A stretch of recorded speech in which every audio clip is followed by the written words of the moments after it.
Chers amis du PP, je vais juste vous dire deux mots sur ma longue période d'absence avant d'aborder le sujet de l'eau au potager. Deux, trois éléments.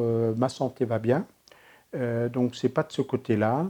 J'ai beaucoup filmé, donc j'ai des quantités incroyables de rush dans les ordinateurs. Simplement, il y a un travail fastidieux qui, après, maintenant, ça fait 5 ou 6 ans que je fais des vidéos, m'a gavé, c'est le mot qu'utiliseraient les jeunes. Euh, le soir, quand là, il est 18h, 19h, je vais manger, se remettre au boulot à 22h, c'est ardu pour moi, là j'ai là, et j'ai plutôt tendance à somnoler qu'à avoir la niaque nécessaire pour me foutre devant cet ordinateur. Le montage, c'est souvent 2, 3 soirées jusqu'à 1, 2 heures du matin.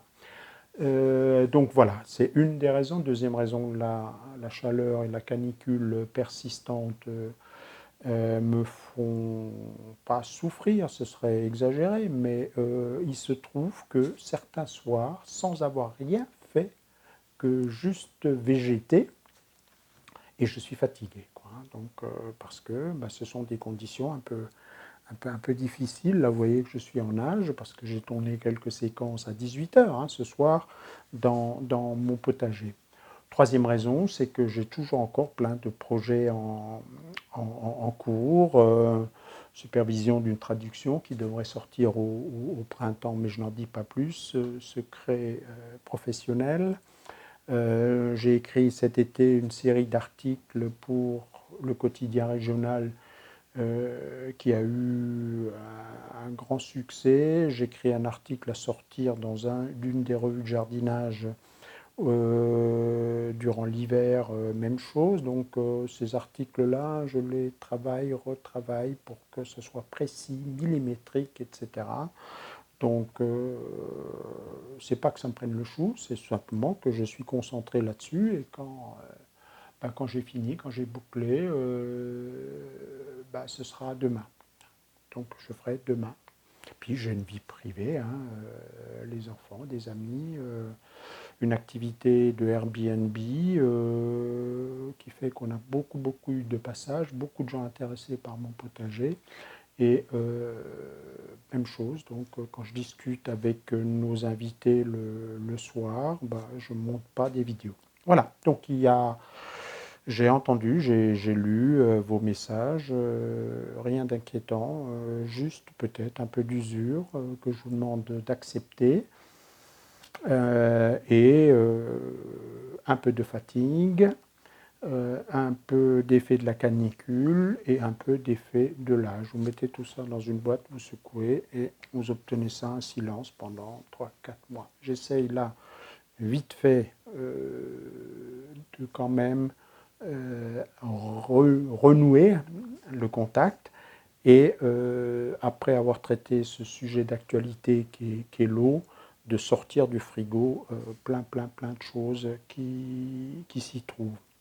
Allez, c'est parti, histoire d'eau, avec, comme toujours, d'abord, sérieusement, objectivement, poser le problème. Si vous partez d'une mauvaise question, il est évident que vous aurez une mauvaise réponse. Combien est-ce qu'il faut arroser? Vous êtes déjà dans le fait qu'il faut arroser. Et combien n'est plus qu'un détail. Donc je vous propose, comme toujours, c'est la marque de fabrique de mes livres et de la plupart de mes vidéos, de partir à la fois du fondamental et puis, on le verra, de partir de mon expérience concrète dans mon potager. Je n'aime pas, très exactement, je devrais le tourner comme ça, je fais tout pour ne pas devenir un gourou, c'est-à-dire quelqu'un qui vous transforme en mouton bêlant qui attendent mes conseils pour les appliquer à la lettre. Cela n'a aucun sens quand on fait du jardinage avec les éléments de la nature. C'est le degré zéro de l'agronomie, qui est de tenir compte d'une météo, d'un sol, de plantes, de conditions, etc. Et donc nous devons chacun trouver nos recettes à nous avec des connaissances qu'il faut se donner la peine d'acquérir ou alors rester dans le dogmatique, dans la religion. C'est le droit de chacun, y compris de faire des bêtises. Voilà. Donc, l'eau au potager avec en subliminal. Faut-il arroser? Combien faut-il arroser? Etc. Comme toujours, je jette quelques idées. Ce sont des graines. Certaines tomberont sur des cailloux. Je vois déjà ce que certains vont m'objecter. Tomberont sur des cailloux, les graines crèvent. Puis d'autres tomberont sur des terreaux fertiles. Et ces idées-là vont peut-être germer et pousser chez vous. C'est parti. Alors nous sommes le 8 août. Si vous ne me croyez pas, je mets 2-3 repères. Le PSG a fait un début de championnat fracassant, 5-0. L'OM aussi a démarré très fort, 4-1. Qu'est-ce qu'il y a encore? Dispute entre les Russes et Kiev pour un bombardement sur la centrale nucléaire de Zaporizhzhia. Et puis je sais plus quoi. Je n'ai pas trop scotché sur les infos en ce moment. Mais en tout cas, donc 8 août, 8-08-2022, la sécheresse continue. Du vent, ça continue. Et je suis en train de préparer une série sur la question de l'eau au potager, arroser, etc., etc. Et je vais prendre ça à mon habitude, à la fois de façon sérieuse, avec des données scientifiques et pas du blabla, pas des trucs géniaux qui vont vous faire réussir votre potager à tous les coups, etc. Donc on va se plonger, on va se prendre la tête parce que évidemment ça ne va pas être simple. Et je vais profiter, 15h30 pour situer, le vent, je dégouline, et on va se plonger dans cette parcelle-là. Alors qu'est-ce qu'elle a de particulier cette parcelle-là? Il y a ici des asperges qui ont produit ce printemps, et on avait planté des pommes de terre, et ça a été un désastre total. Des pommes de terre quasiment toutes, à 2-3 exceptions près, bouffées par des milliers de limaces, qui ont aussi endommagé les asperges. Je n'insiste pas, j'ai au frigo à sortir bientôt une longue série de vidéos sur cette année horrible, mais pas du point de vue de la canicule chez moi, bien que ce ne soit pas la joie, mais du point de vue des limaces. Et donc, au jour d'aujourd'hui, tout ce carré-là, et même les fraises qui sont là-bas, n'ont jamais été arrosées. Et on va se plonger, je vais rapprocher la caméra, et on va plonger à travers ce foin, je ne sais pas encore où, on va prendre un coin au hasard, là, et on va observer. 8 août donc, les Chinois s'agitent du côté de Taïwan suite à la visite de Nancy Pelosi, etc., etc. Enfin bref, l'actualité suit son cours et moi, je refuse d'arroser plus que je n'ai d'eau dans mes citernes. C'est juste l'intro et par conséquent, bien entendu, je vais détailler ça. Vous aurez une vidéo, je ne sais pas, d'1 heure ou 2. Voilà, devant vous, en live, j'ai ouvert pour la première fois cette année ce foin. et vous plongez là-dedans et vous avez de la terre humide. Patatras! Miracle! Mon coup de génie pour ne pas arroser, je pourrais en faire du buzz, mais je vais vous expliquer ça de façon tout à fait rationnelle. Et ne pensez pas que tous, vous pourrez avoir cette situation-là en ce moment, mais certains, oui.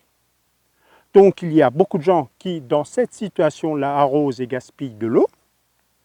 Et puis, il y en a d'autres qui croient à un quelconque gourou qu'on va appeler Did 67, il fait, et ils vont absolument essayer de m'imiter dans un sol qui n'est pas le mien, et ils vont à la catastrophe, et ils vont pleurer, et ils vont finir par conclure que Did est un con, et ils vont aller voir un autre gourou qui leur promet un autre truc génial, parce qu'à la base, ils cherchent un truc génial, ils ne cherchent pas à comprendre. Voilà. Il y en a d'autres là dans le coin, je les entends, ils disent « Oh putain, le con, comment il fait ?» Au passage, regardez les galeries, il y a un ver de terre encore actif ici. Ah, il y en a même plusieurs, il y en a 2, etc., etc. Comment est-ce possible? Ben, c'est assez simple. Oh là, il y en a un gros. Là, enfin gros, un moyen. C'est assez simple, mais figurez-vous que je vais préférer m'installer à mon bureau pour vous expliquer. Bon, on a quelques invités ce soir, donc je glane quelques tomates. Pour commencer cette série sur l'eau, très exactement l'arrosage, la question fondamentale étant est-ce qu'il est absolument nécessaire d'arroser? Vous savez que je suis paresseux par essence, par principe, et donc je n'arrose ou je ne fais au potager que les choses si elles sont absolument nécessaires. Donc, est-il nécessaire d'apporter de l'eau aux plantes ou est-ce que c'est juste une de ces vieilles habitudes acquises comme certains bêchent. Vous voyez que je ne bêche pas. Et 99% des jardiniers sont persuadés que s'ils ne bêchent pas, s'ils ne binent pas, s'ils ne piochent pas, etc., ils ne pourront pas obtenir de quantité correcte de légumes. Là, la réponse est facile. L'endroit où je suis là n'a jamais été bêché de sa vie. Jamais de motoculteur, jamais rien. Et bon, que ceux qui sont persuadés qu'il faut bêcher m'expliquent pourquoi ils bêchent. Si ce n'est parce que ça leur fait du bien. Ça repose le système nerveux. Ça défoule d'une journée avec un patron qui a été chiant. Ça évite de se poser la question, qu'est-ce que je vais faire d'utile de ma journée? Enfin, il y a 36 bonnes raisons pour bêcher. Mais pour produire des légumes, c'est de toute évidence, ne serait-ce que ici, une erreur de non-sens. Donc je reviens à l'eau. À quoi sert l'eau? Est-ce qu'il est nécessaire? Je vais encore cueillir celle-là, elle est bonne. Celle-là aussi. Est-ce qu'elle est nécessaire à la production de légumes? Bon, je vais d'abord préparer ces tomates. Est-ce que les plantes ont besoin d'eau? Était la question qu'on se posait là en récoltant ces tomates. Une première réponse est assez évidente. J'ai là devant moi cette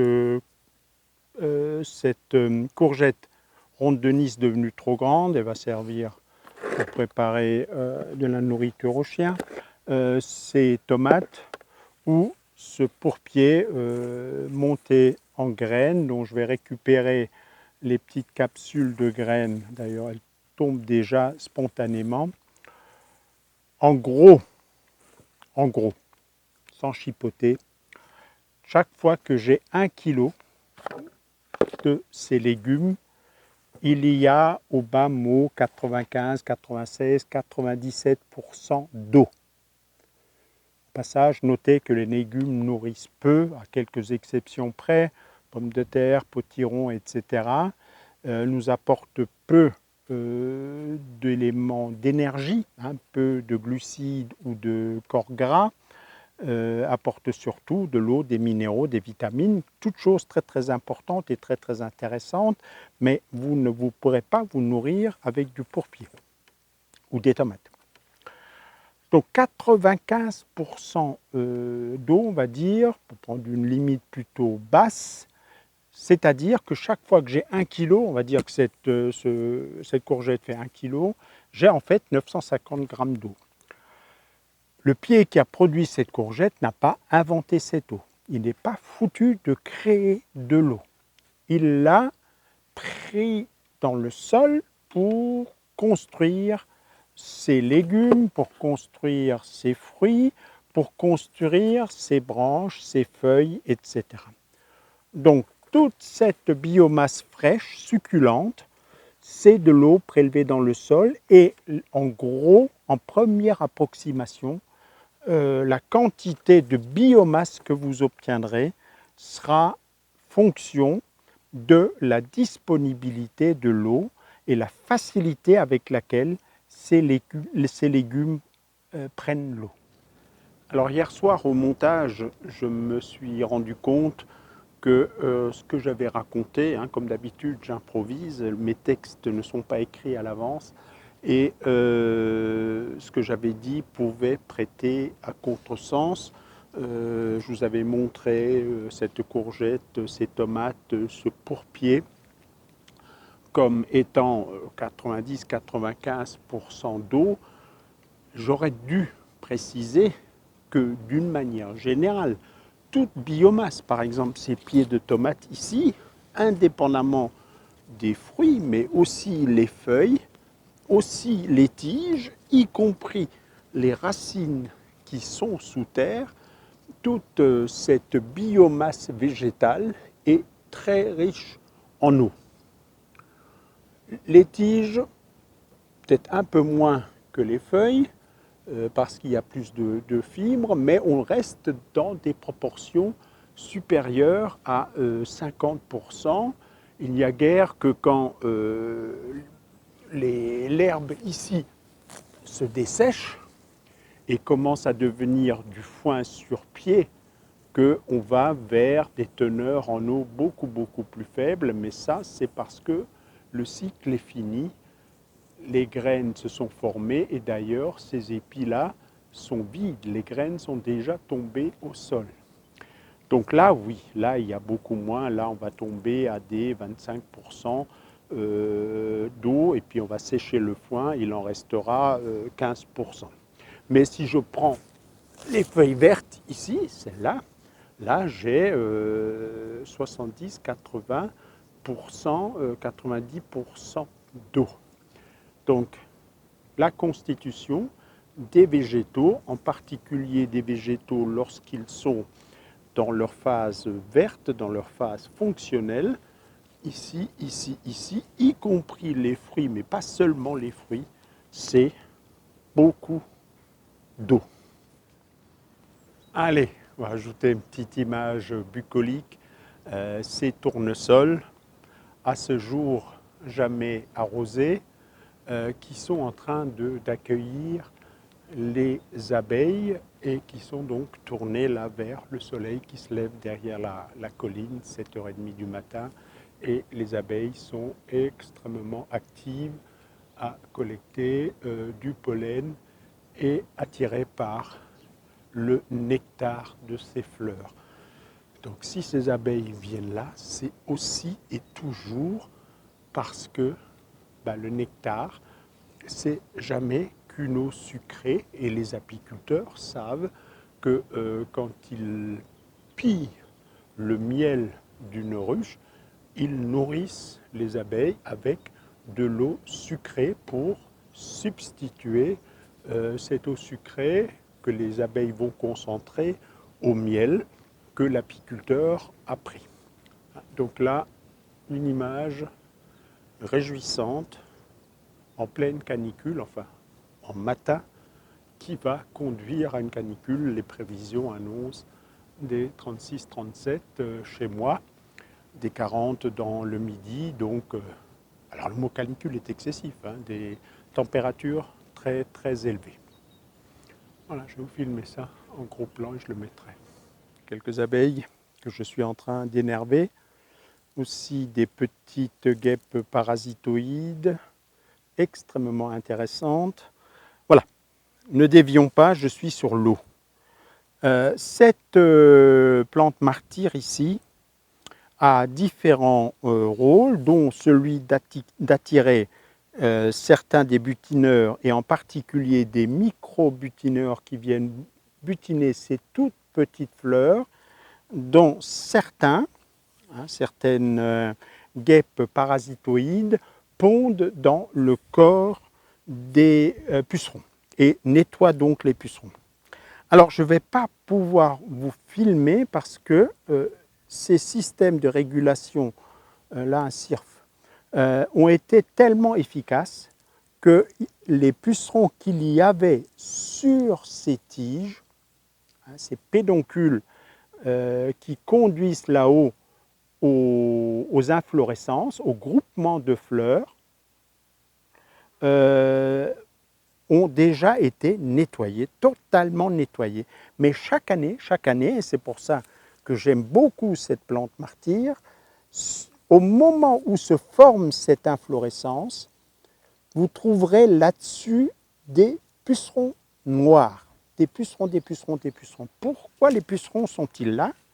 Mais tout simplement parce que les pucerons piquent les plantes pour trouver de la sève et si possible une sève très très riche en nourriture, ce qu'on appelle parfois la sève élaborée, celle qui transporte les matières utiles, sucre que ensuite la plante peut transformer en lipides dans ses graines, transport qui a pour objectif de ramener les sucres depuis les feuilles dans les petites graines qui vont se former, graines qui vont assurer la survie et la reproduction et la propagation de cette plante.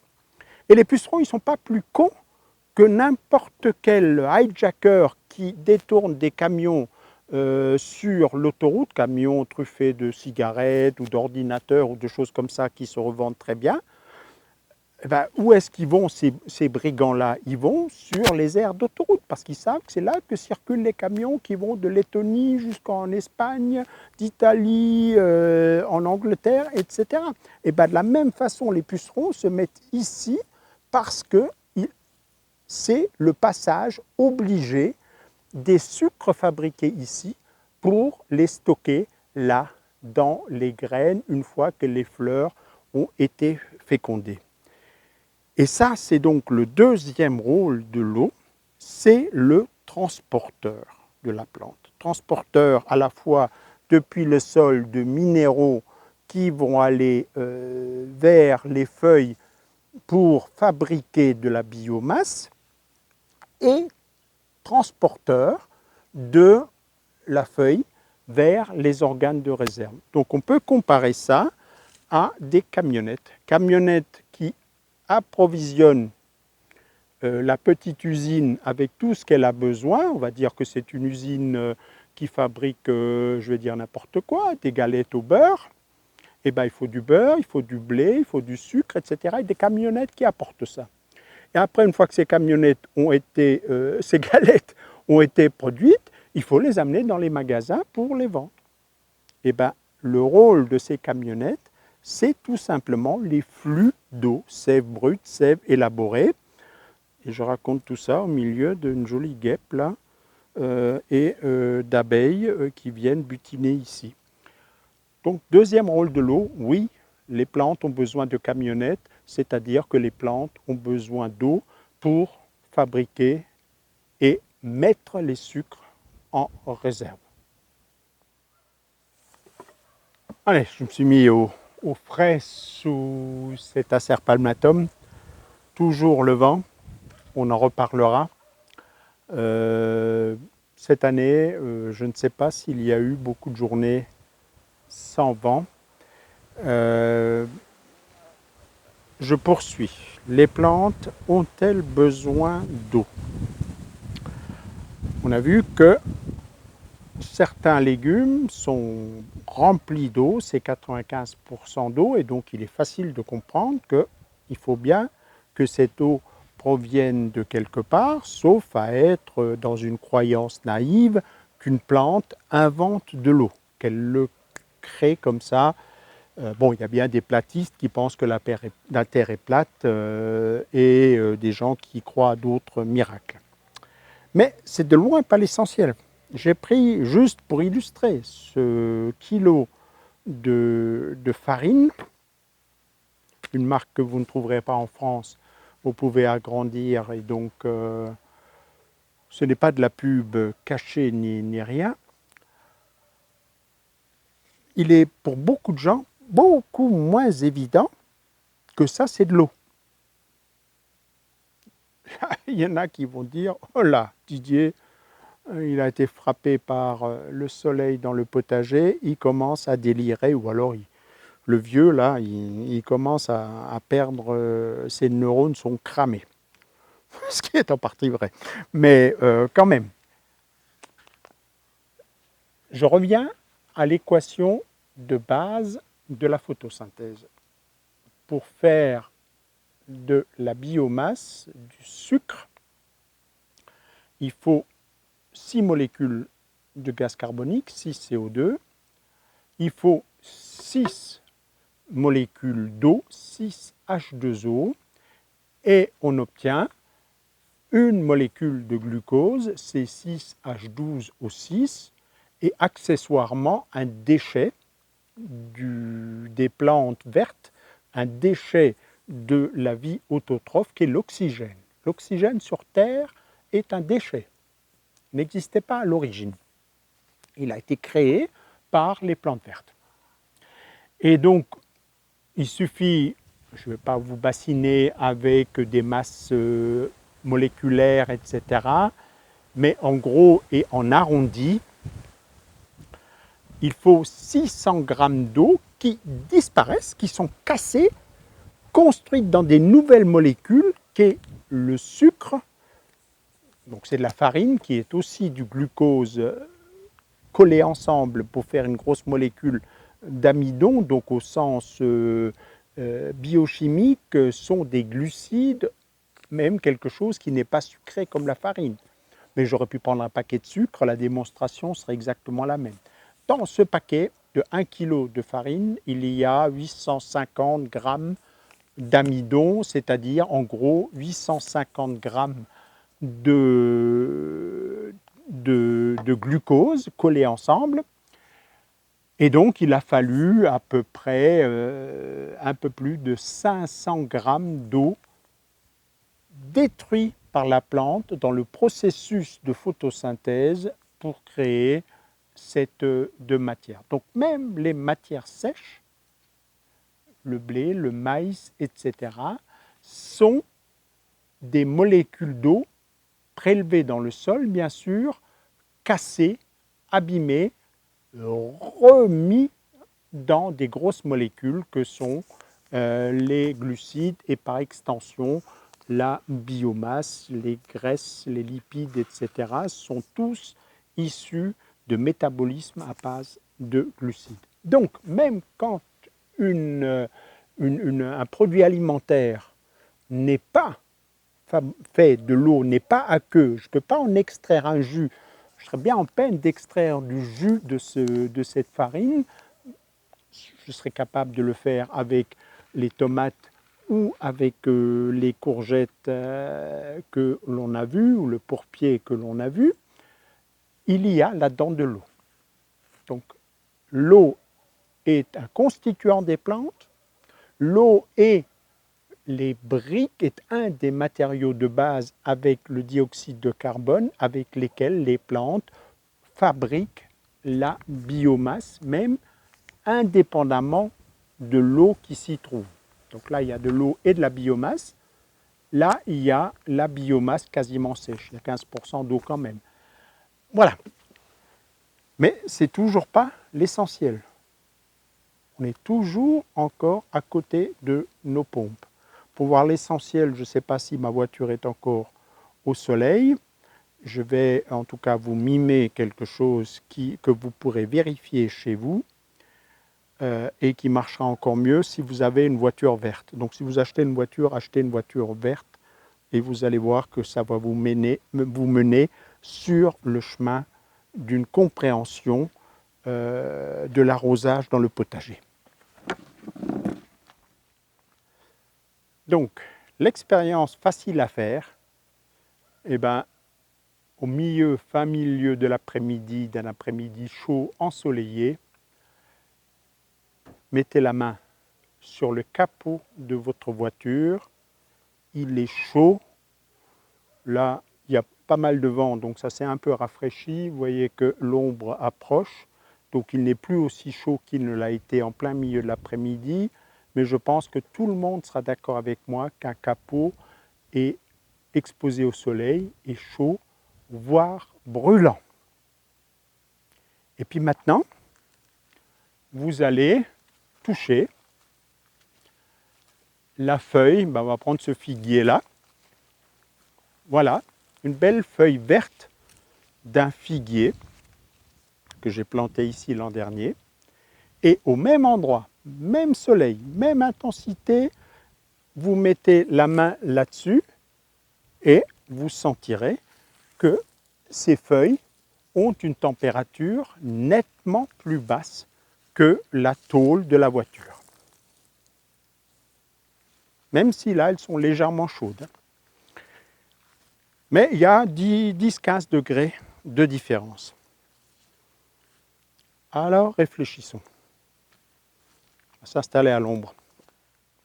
Alors, comment se fait-ce que les feuilles des arbres soient plus fraîches que le capot d'une voiture, que n'importe quel objet que vous laissez traîner? Et pour que l'expérience soit vraiment concluante, il faudrait que j'ai une voiture verte, mais ne doutez pas, ça marche.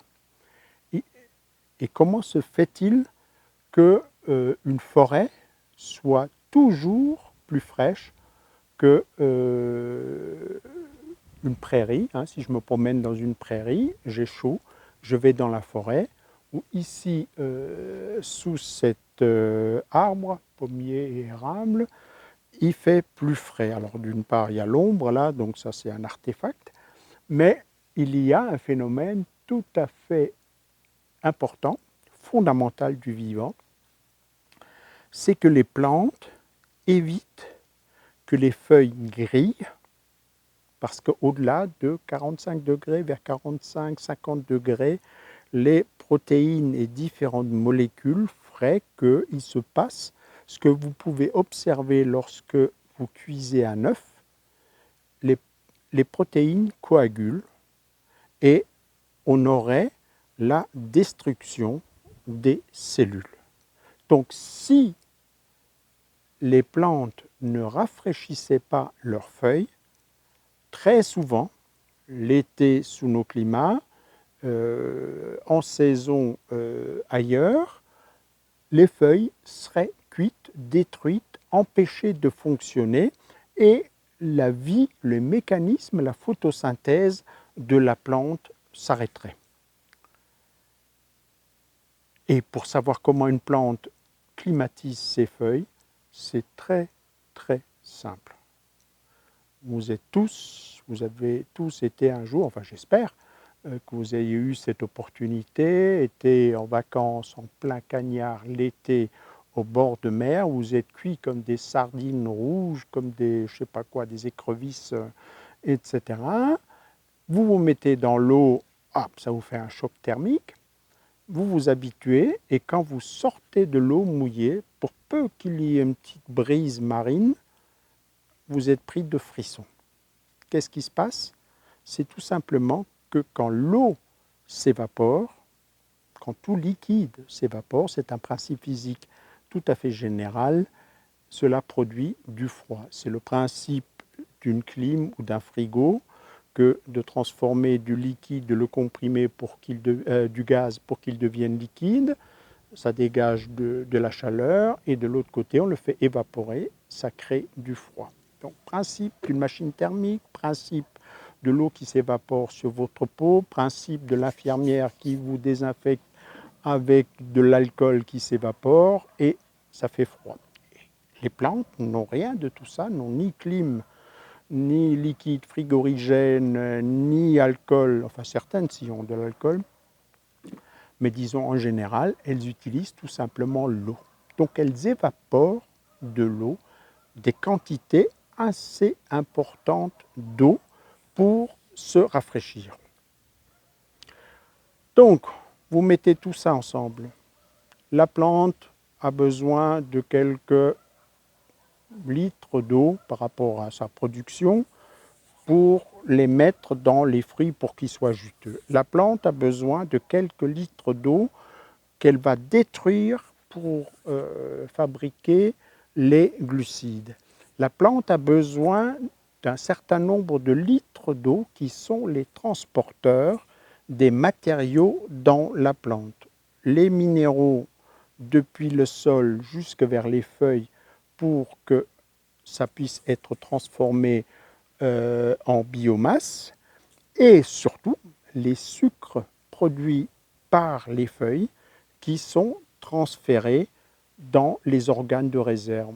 Des fois, c'est les graines en haut, des fois, c'est les bulbes ou les tubercules ou des rhizomes en bas, mais toujours, la plante va transférer les sucres qu'elle a produits vers les organes de réserve. Et l'eau, c'est la camionnette des plantes. Camionnette pour l'approvisionnement.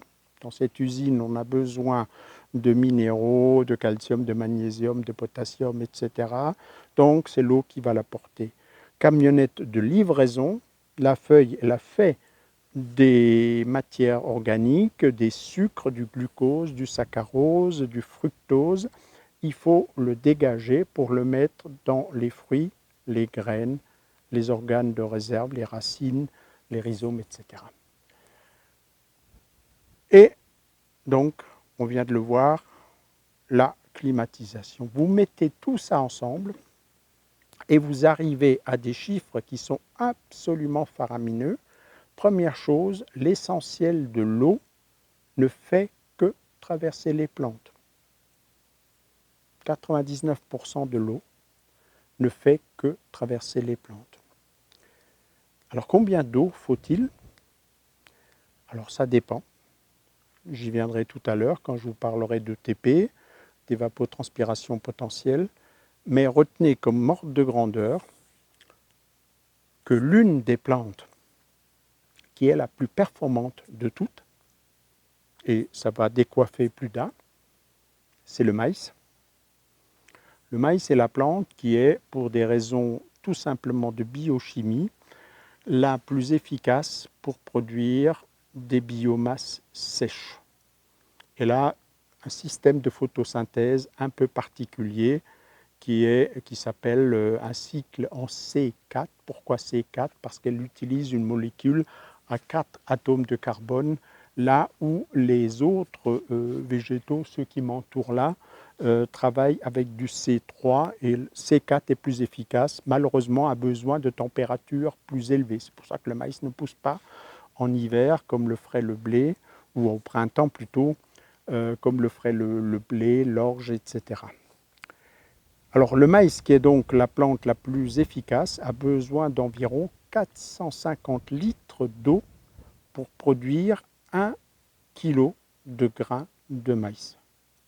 Donc vous voyez, parmi ces 450 litres, même pas 1 litre est utilisé pour fabriquer le sucre et les molécules contenues dans le maïs.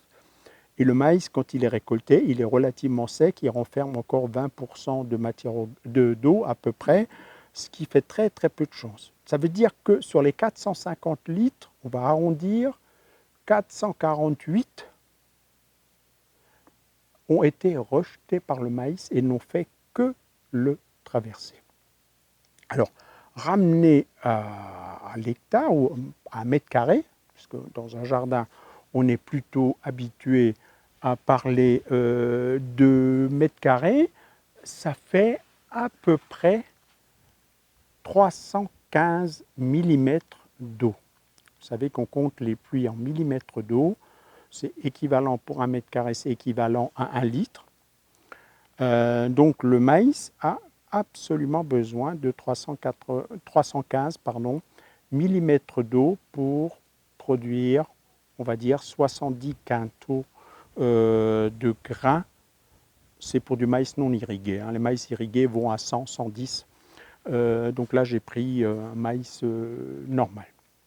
Le blé, qui est moins performant, a besoin d'à peu près 600 litres pour 1 kg de grains produits.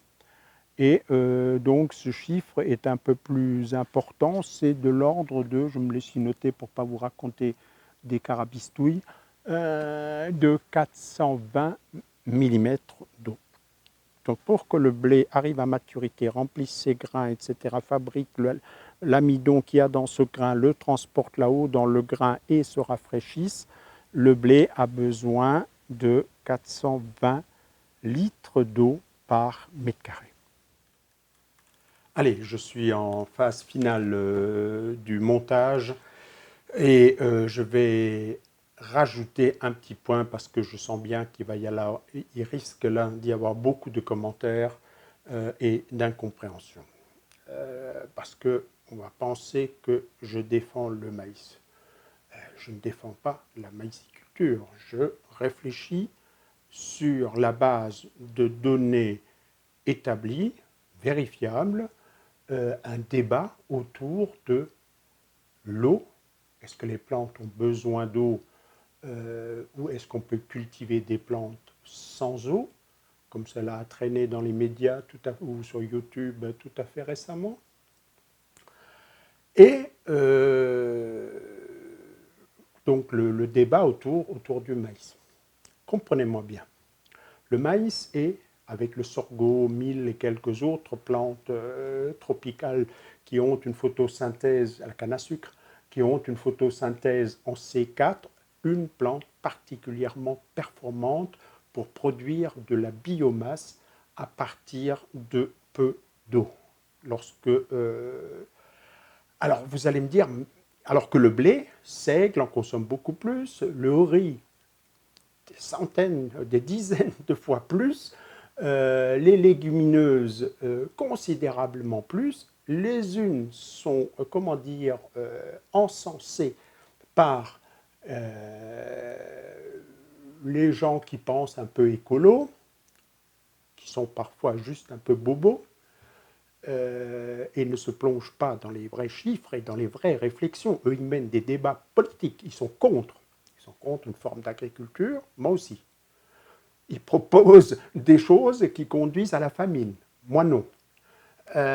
Donc, où est la différence entre ce blé que j'évoque, moins performant, et le maïs? Dans mon livre, dans le deuxième, j'explique que le blé est un filou, c'est un voyou comparé au maïs. Parce que si vous prenez le bilan sur toute une année, qu'est-ce qui se passe? Le blé pousse, se sème à l'automne. Chez nous, la saison de pluie va arriver. Il survit à l'hiver, il résiste à des températures extrêmement basses. Certaines variétés de blé enquillent des moins 25, voire plus. Et donc, il ne bouge pas. Et au printemps, dès que les jours s'allongent, les températures remontent, il pousse très vite, forme ses épis quelque part de plus en plus tôt. Cette année, les blés se sont récoltés début juin, mais disons normalement première quinzaine de juin, met ses réserves là-dedans et attend qu'on le fauche. Et pour ça, par mètre carré, il va consommer, on vient de le dire, plus de 400 litres d'eau. Alors, mais il passe inaperçu parce qu'il pleut à ce moment-là. Donc, vous ne verrez jamais, presque jamais, cette année ça s'est vu, presque jamais d'arroseur sur du blé. Le blé, qu'est-ce qu'il fait? Il prélève à la source, il fait comme le fisc. Il pompe l'eau quand elle arrive sur le sol. Soyez donc conscient que cette eau ne rejoindra jamais les nappes. Le maïs, le gros dindon, mon Dieu qu'il est couillon celui-là. Il a besoin de température élevée, sinon il grille. Donc on va le planter en avril, de plus en plus tôt, avec le changement climatique.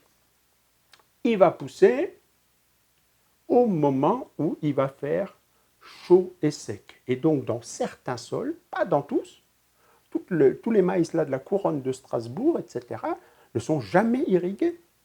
On y viendra. Ils trouvent l'eau dans le sol. Mais dans d'autres régions, quand vous descendez vers Sélestat, quand vous descendez vers ce qui s'appelle chez nous en Alsace la Harde, une région avec des alluvions grossiers, des galets, etc., là, il n'y a pas assez de réserve en eau du sol et le pauvre maïs, il fait teuf, teuf, teuf. Et donc, on l'arrose. Et ça se voit. Parce que c'est le moment où les bobos partent en vacances. Qu'est-ce qu'ils voient? Des arroseurs qui tournent. Et qu'est-ce qu'ils font? Ils crient. Les agriculteurs, les salauds, ils piquent l'eau. Ben, réfléchissez. Le blé l'a piqué avant, ça n'a jamais rejoint la nappe. Le maïs le pique maintenant parce qu'on pompe dans la nappe. Est-ce que le maïs est si criminel? Et est-ce que le blé, ou le seigle, ou l'orge est si malin? Ben non. L'un a piqué avant, l'autre pique après. Impôt prélevé sur le revenu, impôt prélevé sur votre compte une fois que l'argent y est. Dans les deux cas, vous faites siphonner. L'un prend 420 pour faire 1 kg de grains, l'autre se contente de 350. Ben moi, je préfère le fisc qui vient après et qui me prend moins. Et vous faites ce que vous voulez.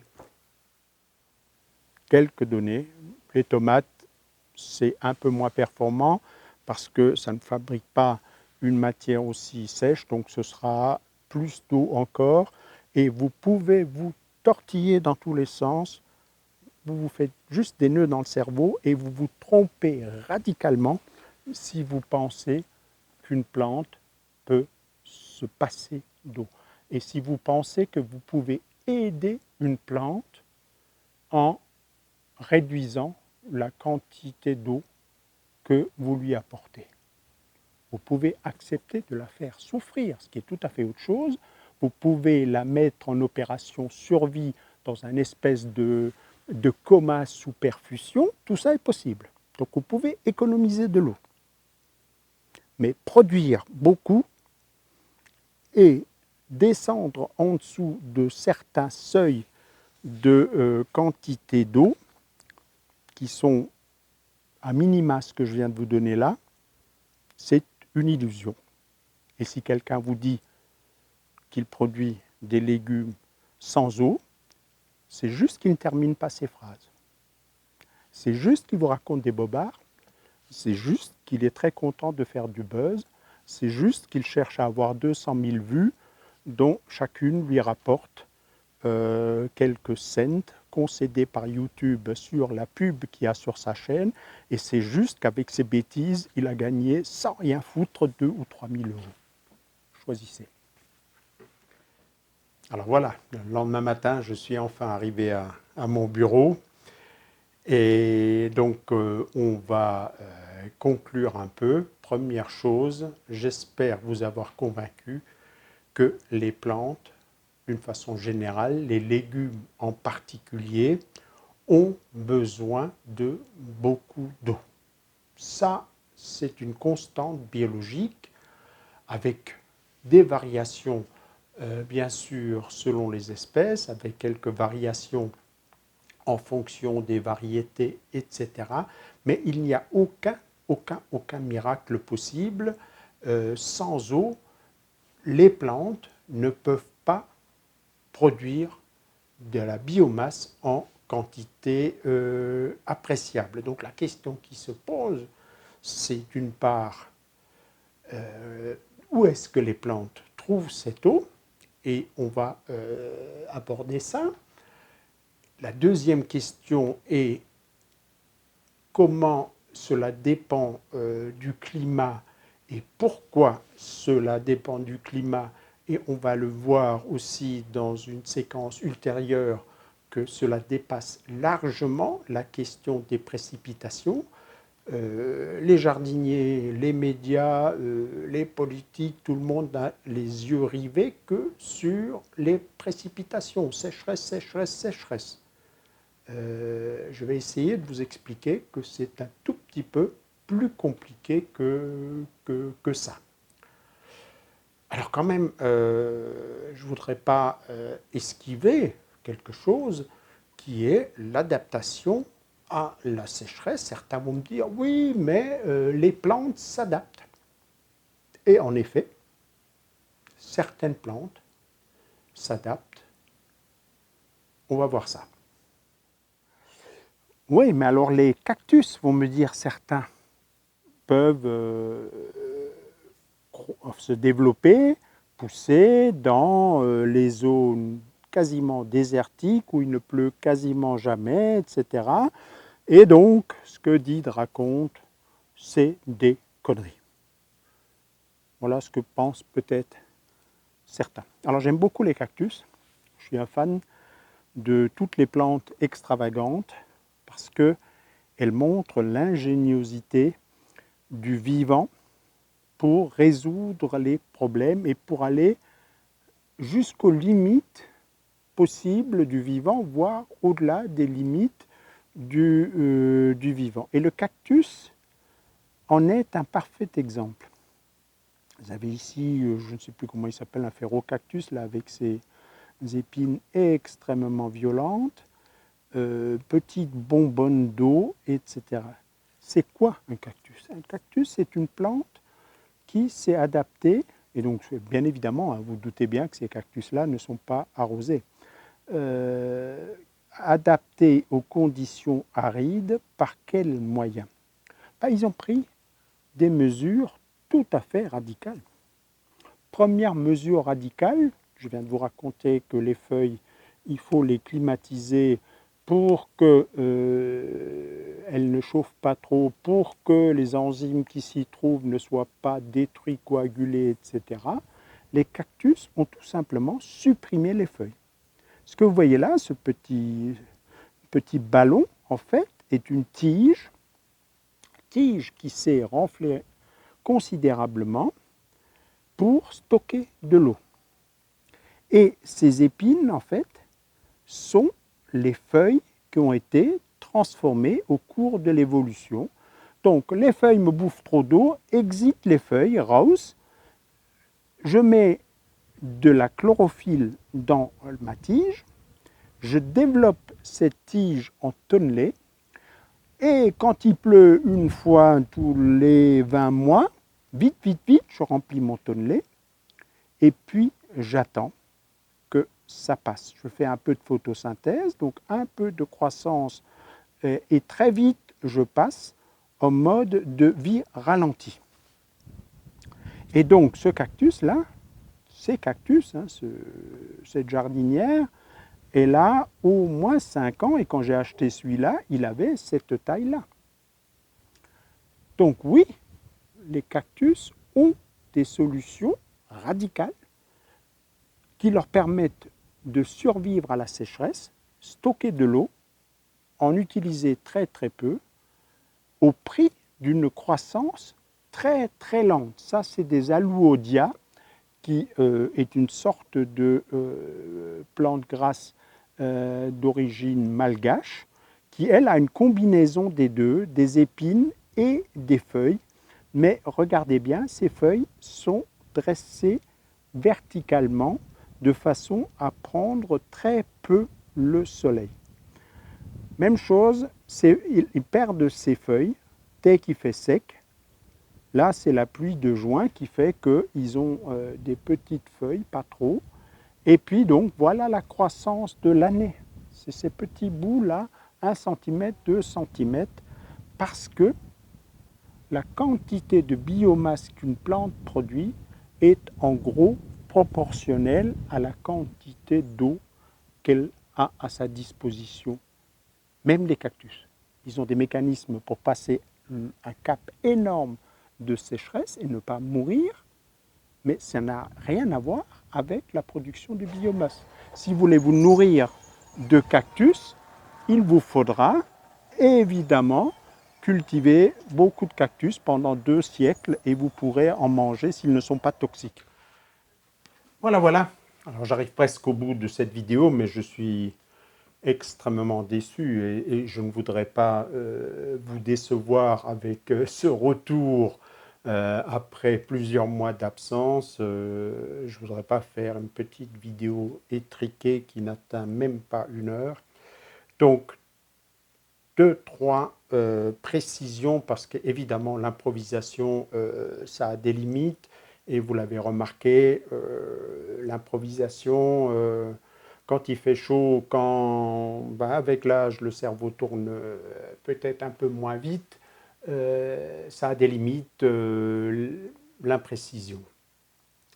Alors un premier point, j'espère que vous avez compris que les plantes, toutes les plantes, ont besoin d'eau, même celles qui se sont adaptées génétiquement aux conditions arides. Hein, j'insiste sur génétiquement, on n'est pas là dans les plantes ont appris. Les plantes ont, sur des millions d'années, quand je parle de cactus ou de forbiacées,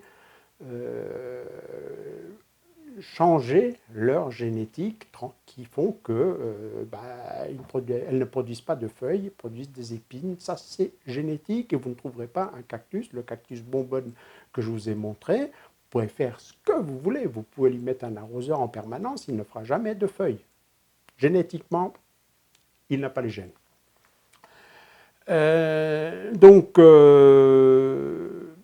Quelques précisions.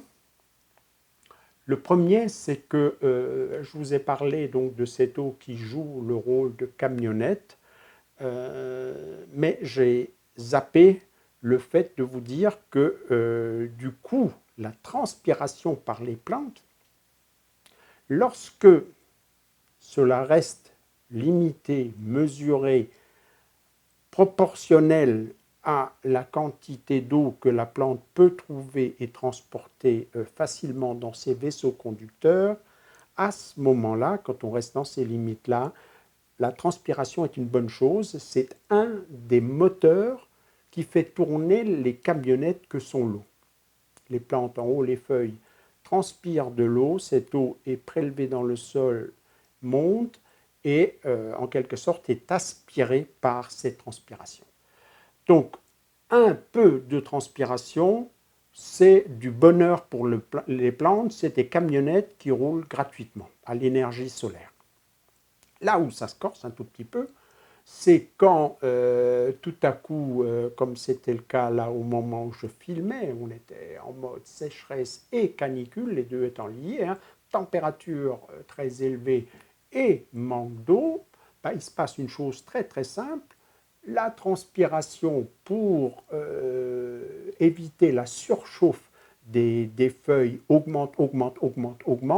Donc il faut beaucoup plus d'eau. Et cette eau est beaucoup plus difficilement trouvable dans le sol, voire quasiment inexistante. Et puis, les tuyaux, comme dans l'installation de votre maison, ce n'est pas parce que vous voulez remplir une piscine avec votre robinet de jardin que tout à coup, ça va couler plus. Donc, vous avez une énorme demande d'eau, mais si vous ne changez pas le tuyau, ça prendra beaucoup de temps. Et donc, les plantes, à ce moment-là, rentrent dans quelque chose d'extrêmement difficile. Elles n'arrivent plus à suivre ou elles n'arrivent pas toujours à suivre, à répondre à la demande. Deuxième chose, j'ai abordé un peu la quantité d'eau par rapport au kilo de grains ou au kilo de légumineuses ou au kilo de riz. C'est évidemment un tout petit peu non pas biaisé, mais c'est un côté, une lorgnette, il y en a une autre. L'eau que reçoit une surface agricole, une terre, un champ, un potager, c'est à l'unité de surface. Et dans une région donnée, en gros, les sols vont recevoir la même quantité d'eau. Et les différences dans les chiffres que je vous ai indiqués masquent en fait une différence dans les rendements. Si le maïs produit beaucoup de biomasse par unité de surface, si je divise cette biomasse par la quantité d'eau qu'il a consommée, j'obtiens un chiffre très favorable. Si je prends la pomme de terre ou les tomates, qui ont des besoins en eau beaucoup plus importants parce que la pomme de terre, c'est plus de moitié d'eau. Les tomates, c'est 95% d'eau. Donc, bien évidemment, quand je sors des tonnes de tomates d'une production normale, pour comparer, une culture de tomates réussie, c'est 80-100 tonnes par hectare, donc 8-10 kilos par mètre carré. Donc, bien évidemment, avec beaucoup d'eau là-dedans, il faudra beaucoup d'eau à l'unité de surface. Même chose pour les légumineuses. Les légumineuses, si je cultive des haricots verts sans les arroser chez moi, ces haricots verts vont consommer autant d'eau que le maïs, sauf que pour fabriquer des protéines, ces légumineuses sont obligées de faire de la biochimie, mais extrêmement compliquée. Il faut casser les molécules de sucre, ça bouffe de l'énergie, construire des acides aminés, les bricoler ensemble pour avoir juste une protéine. Il faut différentes sortes de protéines dans une légumineuse. Et donc, au cours de ce processus, il faut de l'eau, il faut de l'énergie. Donc, une partie du sucre qu'un haricot vert va produire, il ne le met pas dans le grain comme le maïs, il ne le met pas dans le grain comme le blé, il ne le met pas dans le tubercule comme la pomme de terre. Eux, c'est des simplistes. Ils prennent 2 pièces d'un Lego, ils les mettent ensemble, tac, tac, tac, terminé, démerdez-vous avec ça. Non, non, non, les légumineuses font tout à fait autre chose. Elles cassent complètement. Donc, c'est une véritable usine à fabriquer le produit final. Même chose pour le soja. Donc ces plantes-là ont besoin, ont des rendements beaucoup plus faibles parce qu'en fait, on va dire, les 2 tiers de l'énergie qu'ils captent et qu'ils mettent dans leur sucre, ils les bouffent eux-mêmes pour faire des protéines. Voilà. Et donc il y a à ce niveau-là, quand on le ramène au kilo produit, bien évidemment, les légumineuses utilisent beaucoup plus d'eau. Ça ne veut pas dire qu'au mètre carré, nécessairement, je prends les lentilles. Les lentilles sont une légumineuse qui résiste relativement bien au sec, mais qui produit très très peu. Une récolte de lentilles, c'est quoi si elle est réussie 2 tonnes hectare, et ça doit être à peu près le record. Je ne suis pas certain qu'en bio on y arrive. Et par conséquent, les 500 mm qui sont tombés sur le champ qui produit des lentilles produit peu de kilos. Et si je divise, donc pour 1 kilo, il me faut beaucoup d'eau. Voilà cette deuxième précision qui est un peu confusionnante parce que j'ai utilisé les chiffres par kilo de produits et uniquement ce qu'on récolte par kilo de grains. Troisième chose, et qui est le début de ma conclusion finale, la réponse à la question posée sur le titre de cette vidéo. Bien sûr que les plantes ont besoin d'eau. Et donc ne vous laissez pas intriguer par des prestidigitateurs, des magiciens qui vont vous dire voilà, je produis sans eau. Ça n'existe pas. Ils produisent éventuellement sans eau ajoutée, donc sans arrosage ou sans irrigation, et ce n'est pas toujours facile. Mais tout à fait autre chose, et chez les plantes, la, la, la, la résistance au manque d'eau, et ce que j'ai illustré vers la fin avec le cactus. Les cactus ne sont pas productifs du tout, ils ne sont pas performants en termes de conversion ou d'utilisation d'eau, même si leur mécanisme CAM est efficace et étudié pour l'aridité. Mais ils ont une capacité incroyable de survivre à la sécheresse parce qu'ils font leur réserve d'eau, ce que font certains légumes et d'autres non. Donc ceux qui ne le font pas sont très souvent en stress, finissent très vite par sécher parce que plus d'eau dans le sol, pas de réserve propre, égale la plante se desserche. Autre chose encore, est le risque que la culture se passe mal lorsqu'il y a un stress hydrique, entendez par là lorsque l'eau n'est pas disponible en quantité suffisante et facilement accessible, ou en stress thermique, et les deux peuvent se combiner. Donc vous avez remarqué que canicule et sécheresse vont très généralement et très souvent ensemble. Et donc par conséquent, stress hydrique, stress thermique vont chez un certain nombre de plantes déclencher par exemple la montée en graines chez les laitues, chez les épinards, chez les fenouils, etc. etc. Et donc, le risque qu'un légume déraille et ne produise pas ce que vous cherchez n'est pas le même pour toutes les plantes, même si, quand on calcule au final d'une saison normale combien chacune de ces plantes a consommé, on est sur des chiffres voisins. Enfin, je voudrais conclure définitivement. Je pense qu'on va arriver à l'heure.